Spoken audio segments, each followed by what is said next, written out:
সুপ্রিয় বন্ধুগণ, যারা রিটেন স্পোকেন গ্রামার শিখবেন এবং অপরকে শেখাবেন তাদের জন্য আজকের ভিডিওতে আলোচনা করব হাউ টু রিড ভার্ব, অর্থাৎ ভার্ব কিভাবে পড়বেন। হ্যাঁ বন্ধুগণ, একটি ভার্বকে বাক্যাংশের মাধ্যমে 143 ভাবে পড়ার কৌশল এই চ্যাপ্টারে আলোচনা করা হয়েছে।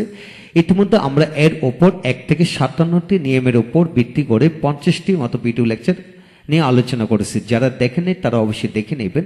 আজকে আমরা আলোচনা করব টোটাল 54, 55, 56, 57 চারটে নিয়ম নিয়ে আলোচনা করব। তাই আসুন ভিডিওটি শেষ পর্যন্ত দেখি, পুরো বিষয়টি বুঝে নেই। হ্যাঁ বন্ধুগণ, আপনি যদি একটি ভার্বের নমুনা ভালো করে শিখে ফেলতে পারেন তাহলে আপনি যে কোনো ভার্ব দিয়ে একইভাবে একই গঠনে পড়তে পারবেন। আজকের এই ভিডিওটি Khan method a complete book of written spoken English grammar এই বই থেকে নেওয়া হয়েছে। এই বইটির ওপর ইতিমধ্যে 800 অধিক ভিডিও লেকচার তৈরি করে ফেসবুক, ইউটিউবে দেওয়া হয়েছে। সেগুলো দেখুন, ইনশাল্লাহ প্রতিটি ভিডিও আপনাদের কাজে আসবে এবং ভালো লাগবে।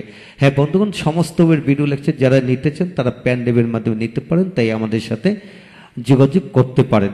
এখন আসুন কিভাবে পড়বেন। 54 নাম্বার, আইনজিযুক্ত ভার্বের পূর্বে আপনি অ্যাবাউট বসিয়ে এরূপভাবে পড়তে পারেন, যেমন অ্যাবাউট রাইটিং লেখার সম্পর্কে, লেখার সম্বন্ধে, ব্যাপারে বা বিষয়ে।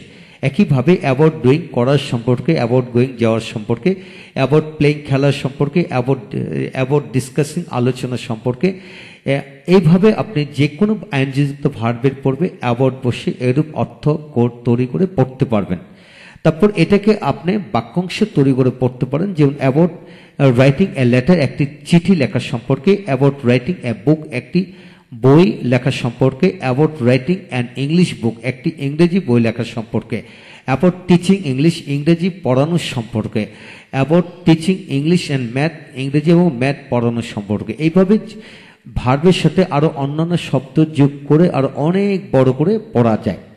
তারপর আসুন অ্যাবাউট বিং এ ডক্টর একজন ডাক্তার হওয়ার সম্পর্কে, অ্যাবাউট বিং এ লিডার একজন লিডার নেতা হওয়ার সম্পর্কে, about being a teacher of university একজন ইউনিভার্সিটির শিক্ষক হওয়ার সম্পর্কে। হ্যাঁ বন্ধুগণ, এইভাবে হাজার হাজার কমন নাউন আছে, যে কোনো কমন নাউন বসে একইভাবে পড়তে পারেন। আবার এখানে আবার আপনি অ্যাডজেক্টিভ বসে পড়তে পারেন, যেমন অ্যাবাউট বিং রিচ ধনী হওয়ার সম্পর্কে, অ্যাবাউট বিং ফ্যাট মোটা হওয়ার সম্পর্কে, অ্যাবাউট বিং স্লিম চিকুন হওয়ার সম্পর্কে। এভাবে হাজার হাজার অ্যাডজেক্টিভ বসে পড়তে পারবেন। তারপর আসেন অ্যাবাউট হ্যাভিং এ কার একটি গাড়ি থাকার সম্পর্কে, about having a house in Dhaka city একটি ঢাকা শহরে একটি বাড়ি থাকার সম্পর্কে, about having A lot of money প্রচুর টাকা পয়সা থাকার সম্পর্কে, about having A land in the city শহরে একটি জমি থাকার সম্পর্কে। এইভাবে এক কার এর স্থলে হাজার হাজার নাউন বসে পড়তে পারবেন। তারপর আসেন অ্যাবাউট প্রপার রাইটিং, অর্থাৎ কি আইনযুক্ত ভার্বের পূর্বে আপনি অ্যাডজেক্টিভ বসে এইভাবে পড়তে পারবেন। তারপর আসেন অ্যাবাউট অ্যাক্টিভলি রিডিং ইংলিশ, অর্থাৎ আইনযুক্ত ভার্বের পূর্বে অ্যাডজেক্টিভ বসে কিন্তু অ্যাডভার্ব বসে এইভাবে পড়তে পারবেন, অর্থাৎ সক্রিয়ভাবে ইংরেজি পড়ার সম্পর্কে। About honestly doing the work সৎভাবে কাজটি করার সম্পর্কে। হ্যাঁ বন্ধুগণ, ডুইং এর আগে অর্থাৎ আইনযুক্ত শব্দের আগে অ্যাডভার্ব বসে এইভাবে পড়তে পারবেন। তারপর আসেন অ্যাবাউট মাই রাইটিং আমার লেখার সম্পর্কে, আওয়ার ইউর হিজ আর দেয়ার অর্থাৎ পজিটিভ ফর্ম বসে কিন্তু এইভাবে পড়তে পারবেন। হ্যাঁ বন্ধুগণ, এরূপ গঠনের আলোকে কমপক্ষে 50টি বাক্যাংশ তৈরি করে পড়ুন, ইনশাল্লাহ এই বিষয়টা পরিপূর্ণভাবে রপ্ত হয়ে যাবে। এখন আসুন কিভাবে বাক্য তৈরি করবেন, যেমন he asked me about my writing তিনি আমার লেখার সম্পর্কে জিজ্ঞাসা করেছিলেন, অর্থাৎ তিনি আমাকে আমার লেখার সম্পর্কে জিজ্ঞাসা করেছিলেন। He gave me some important information তিনি আমাকে গুরুত্বপূর্ণ তথ্য দিয়েছিলেন অ্যাবাউট বিং এ ডক্টর একজন ডাক্তার হওয়ার সম্পর্কে। He told about having a car তিনি একটি গাড়ি থাকার ব্যাপারে কথা বলেছিলেন, তিনি একটি গাড়ি থাকার ব্যাপারে কথা বলেছিলেন। হ্যাঁ বন্ধুগণ, এরূপ 50টি বাক্যাংশ বানিয়ে আপনি 50টি বাক্য তৈরি করে পড়ুন, ইনশাল্লাহ সমস্ত জীবনের জন্য এই বিষয়টি রপ্ত হয়ে যাবে। এখন আসেন 55 নম্বর নিয়মটি নিয়ে আলোচনা করব। লক্ষ্য করেন কিভাবে পড়বেন, যেমন হোয়াইল রাইটিং লেখার সময়, হোয়াইল ইটিং খাওয়ার সময়, হোয়াইল গোয়িং এনিহোয়ার কোথাও যাওয়ার সময়, হোয়াইল রাইটিং সামথিং কিছু লেখার সময়, হোয়াইল টিচিং ইংলিশ ইংরেজি পড়ানোর সময়, হোয়াইল কুকিং রাইস, ভাত রান্না করার সময়, হোয়াইল প্রেয়িং টু আল্লাহ, আল্লাহর কাছে প্রার্থনা করার সময় বা নামাজ পড়ার সময়। হ্যাঁ বন্ধুগণ, এইভাবে হাজার হাজার ভার্বের সাথে আইনজি যোগ করে আপনি হোয়াইলের পর বসে পড়তে পারবেন এরূপ অর্থবোধক করে। তারপর আসেন হোয়াইল বিং এ ডক্টর, একজন ডাক্তার হওয়ার সময়।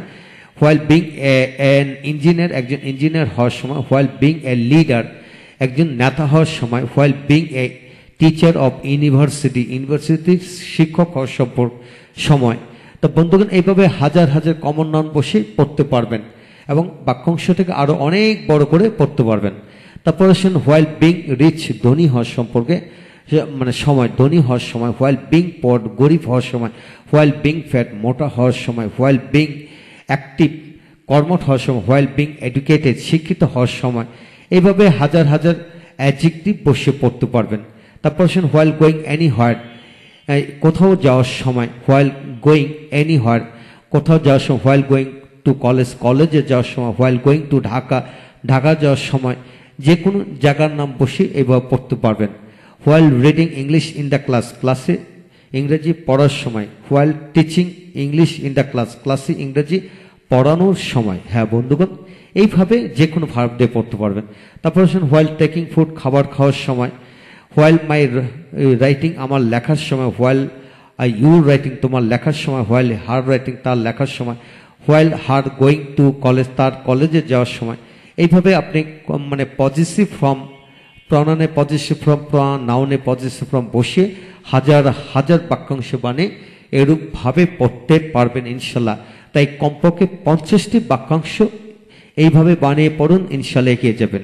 এখন আসেন এক্সাম্পল। হোয়াইল রাইটিং, লেখার সময়। হি ফোন মি, সে আমাকে ফোন করেছিল। While going anywhere, we must take the name of Allah, কোথাও যাওয়ার সময় আমরা অবশ্যই আল্লাহর নাম নেব। হোয়াইল ইটিং এনিথিং, কোথাও কোনো কিছু খাওয়ার সময়। We must wash our hand, কিছু খাওয়ার সময় আমরা অবশ্যই আমাদের হাত ধৌত করব। হ্যাঁ বন্ধুগণ, কমপক্ষে 50টি বাক্য এইভাবে বানিয়ে পড়বেন, ইনশাল্লাহ এগিয়ে যাবেন। তারপর আসেন 56 এবং 57 নাম্বার নেম পড়ব। লক্ষ্য করেন এখানে ইন প্লাস ভার্বের সাথে আইএনজি, যেমন ইন রাইটিং, লেখার মধ্যে বা ভিতরে। ইন এ গুড রাইটিং, একটি ভালো লেখার মধ্যে। ইন ডিসকাসিং দ্য ম্যাটার, বিষয়টি আলোচনার মধ্যে। ইন রিডিং স্টোরি, গল্প পড়ার মধ্যে। ইন মাই রাইটিং, আমার লেখার মধ্যে। ইন আওয়ার রাইটিং, আমাদের লেখার মধ্যে। In your discussing the matter, তোমার বিষয়টি আলোচনা করার মধ্যে। ইন হিজ টিচিং ইংলিশ, তার ইংরেজি পড়ানোর মধ্যে। ইন হার কুকিং রাইস, তার রান্না করার মধ্যে। হ্যাঁ বন্ধুগণ, এইভাবে বিশ্বাস রাখুন হাজার হাজার বাক্যাংশ কিন্তু বানিয়ে পড়া যায়। এইভাবে পড়ুন ইনশাল্লাহ। আপনার যদি বিশ্বাস থাকে তাহলে আপনি অবশ্যই প্রতিটা নিয়মের উপর ভিত্তি করে শত শত নয় হাজার হাজার বাক্যাংশ বানিয়ে পড়তে পারবেন ইনশাল্লাহ। তারপর আসেন ফর্ম দিয়ে কিভাবে পড়বেন। ফ্রম রাইটিং, লেখা হতে। ফ্রম গুড রাইটিং, ভালো লেখা হতে। ফ্রম গোয়িং টু সিনেমা, প্রেক্ষাগৃহে যাওয়া থেকে।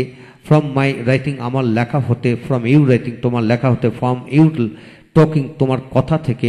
ফ্রম ইউর টিচিং বা ফ্রম হিজ টিচিং, তার পড়ানো থেকে। তো এইভাবে we can learn many things, তার পড়ানো থেকে আমরা অনেক কিছু শিখতে পারি। হ্যাঁ বন্ধুগণ, এই হলো আজকের বিষয়। আমরা শিখে নিলাম টোটাল শিখে নিলাম 54 থেকে একদম 57 পর্যন্ত পুরো বিষয়গুলি নিয়ে। হ্যাঁ বন্ধুগণ, এইভাবে আমরা 1 থেকে 143 ভাবে কিভাবে ভার্ব বসিয়ে, অর্থাৎ রাইটিং মানে রাইট দিয়ে কিভাবে 143টি বাক্যাংশ করে পড়া যায়, সে বিষয়গুলো যদি আমরা রপ্ত করতে পারি তাহলে হাজার হাজার বাক্যাংশ এবং বাক্য বানিয়ে পড়তে পারবো। বিশ্বাস রাখুন হ্যাঁ বন্ধুগণ, এইভাবে আমরা এগিয়ে যেতে পারবো। যারা রিটেন স্পোকেন গ্রামার রপ্ত করতে চান, অপরকে রপ্ত করাতে চান, তাহলে তারা এই বইটি সংগ্রহ করতে পারেন। আর এছাড়া এই বই সকল ভিডিওগুলি অল্প মূল্যে আপনারা পেন ড্রাইভের মধ্যে নিতে পারবেন। তাই আমাদের সাথে যোগাযোগ রাখুন ইনশাল্লাহ। ভালো থাকুন।